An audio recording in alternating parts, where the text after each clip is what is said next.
Chennai jam பஜாரில் fast food கடையில் சாப்பிட்டு பணம் தர மறுத்த கடை ஊழியர்களை தாக்கிய நபரை போலீசார் தேடி வருகின்றனர்.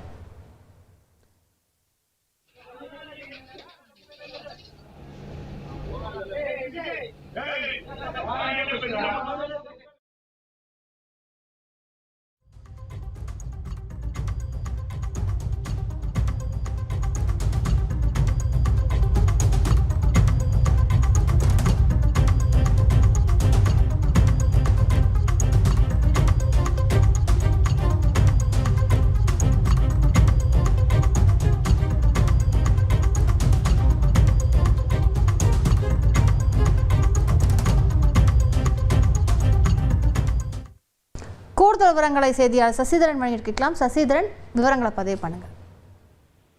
சென்னை ஜாம் பஜார் பகுதியில் கடையில் பிரியாணி வாங்கிவிட்டு பணத்தை கேட்டபோது குடிபோதையில் இருந்த நபர்கள் கடையில் இருக்கக்கூடிய ஊழியர்களை தாக்கும் சிசிடிவி காட்சிகள் வெளியாகி பெரும் பரபரப்பை ஏற்படுத்தியிருக்கிறது.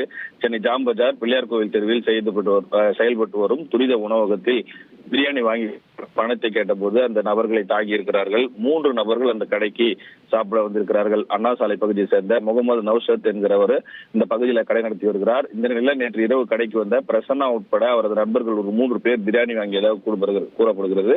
அப்போது வாங்கிய பிரியாணிக்காக பணத்தை கேட்டிருக்கிறார்கள். இதில் மதிபோதையில் இருந்த பிரசன்னா மற்றும் ஒரு நண்பர்கள் கடையில் இருக்கக்கூடிய நபர்களை சரமாரியாக தாக்கும் காட்சிகள் வெளியாகி இருக்கிறது. உடனடியாக அருகில் இருந்தவர்கள் காவல் கட்டுப்பாட்டு அறிக்கை தகவல் தெரிவித்தவுடன் போலீசார் அருகில் இருக்கக்கூடிய போலீஸ் பூத்தில் இருந்து வருவதற்குள் அவர்கள் மறைந்து விட்டிருக்கிறார்கள். தற்போது சிசிடிவி கேமரா காட்சிகளை பறிமுதல் செய்த ஜாம் பஜார் போலீசார் வழக்கு பதிவு செய்து தப்பியோடிய நபர்கள் எங்கிருக்கிறார்கள் என்பது குறித்து தீவிர விசாரணை மேற்கொண்டு வருகிறார்கள்.